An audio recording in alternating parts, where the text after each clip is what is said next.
করিমগঞ্জ জেলার মদনমোহনে 8 বছর বয়সী এক শিশু কন্যার রহস্যজনক মৃত্যুকে কেন্দ্র করে তীব্র উত্তেজনা ছড়ালো এলাকায়। ঘটনার প্রতিবাদে আজ শনিবার উত্তাল হয়ে ওঠে শ্রীভূমি শহরের এওসি পয়েন্ট। দোষীদের দৃষ্টান্তমূলক শাস্তির দাবিতে জাতীয় সড়ক অবরোধ করে বিক্ষোভে সামিল হয় অখিল ভারতীয় বিদ্যার্থী পরিষদ এবিভিপি।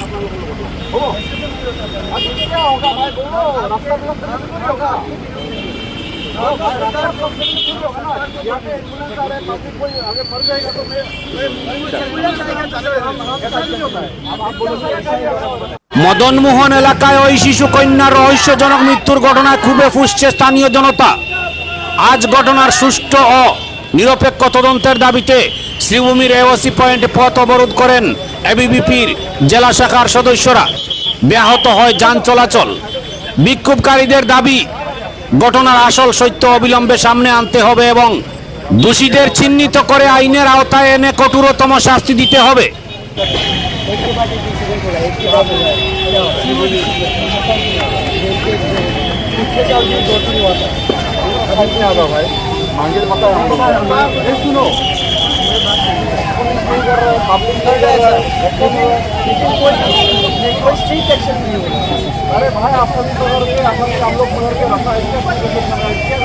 পরিস্থিতি নিয়ন্ত্রণে আনতে এবং অবরোধ তুলতে ঘটনাস্থলে দ্রুত পৌঁছান সদর সার্কেলের সার্কেল অফিসার এবং সদর থানার ওসি।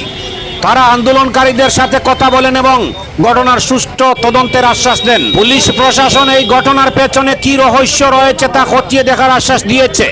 এখন দেখার প্রশাসন কতটা দ্রুত এই ঘটনার সত্য উদ্ঘাটন করতে পারে। ব্যুরো রিপোর্ট, আমার সোনার কালীগঞ্জ।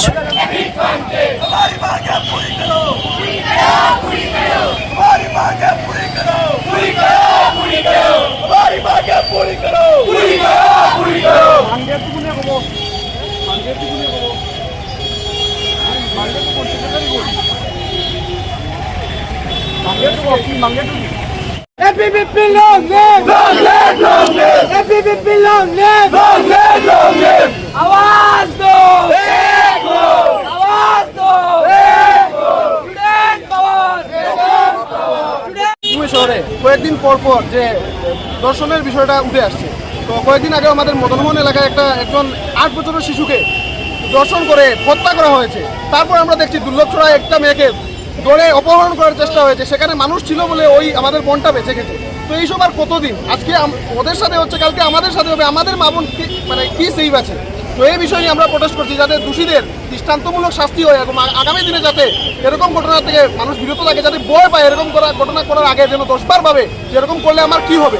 এইরকম একটা শাস্তির দাবি চাই আমরা সবাই। এই দাবির কারণে আমরা আজকে রাস্তা অবরোধ করেছি। কোন সংগঠনে করেছে? অখিল ভারতীয় বিদ্যার্থী পরিষদ। পুলিশ প্রশাসন এসেছিল, কি আশ্বাস দিলেন পুলিশ প্রশাসন? পুলিশ আমাদের পুলিশ প্রশাসন এসেছিল, প্রশাসন এসে বলেছে যে ওরা অ্যারেস্ট করেছে, তো আগামী দিনে শাস্তি দেওয়ার ব্যবস্থাও করবে। ওরা অ্যারেস্ট করেছে বলেছে, তাই আমরা আমাদের এসপি ম্যাডাম আসেননি, এডিশনাল এসপি স্যার বুধ এসেছেন, তাই ওনাদের কাছে আমরা মেমোরেন্ডাম সাবমিট করেছি যাতে আগামী দিনে ওদের মানে দৃষ্টতম শাস্তি হয়, যাতে একটা ভালো ইম্প্যাক্ট পড়ে, যাতে এই ধরনের অপরাধ করতে যাতে আগামী দিনে 10 বার ভাবে দোষীরা। আমাদের যে সরকার আছে, সরকারের সাথে আমাদের সাংগঠনিকভাবে কোনো সম্পর্ক কিন্তু নেই। আমরা একটা আলাদা ছাত্র সংগঠন, আমাদের আলাদা রেজিস্ট্রেশনও আছে। সেটা বললে হবে না যে সরকার বলছে বেটি বাঁচাও বেটি পড়াও, সেটা অনেক জায়গায় হচ্ছে, কিন্তু সমাজের মধ্যে কিছু দুষ্কৃতী মানুষ থাকে যারা এইসবে কান দেয় না। ওদের শুধুই কাজই হচ্ছে সমাজের যে খারাপ একটা দৃষ্টি তুলে ধরার জন্য। তাই এদের যখন এদের শাস্তি হবে দৃষ্টান্তমূলক, তখন আরেকজন এই অপরাধ করতে 10 বার চিন্তা করবে, 10 বার ভাববে। তাই এদেরকে শাস্তি দেওয়া আমাদের প্রয়োজন, প্রশাসনের প্রয়োজন। ওদেরকে এমন শাস্তি দেওয়া যাতে এরকম ঘটনা দ্বিতীয়বার না হয়।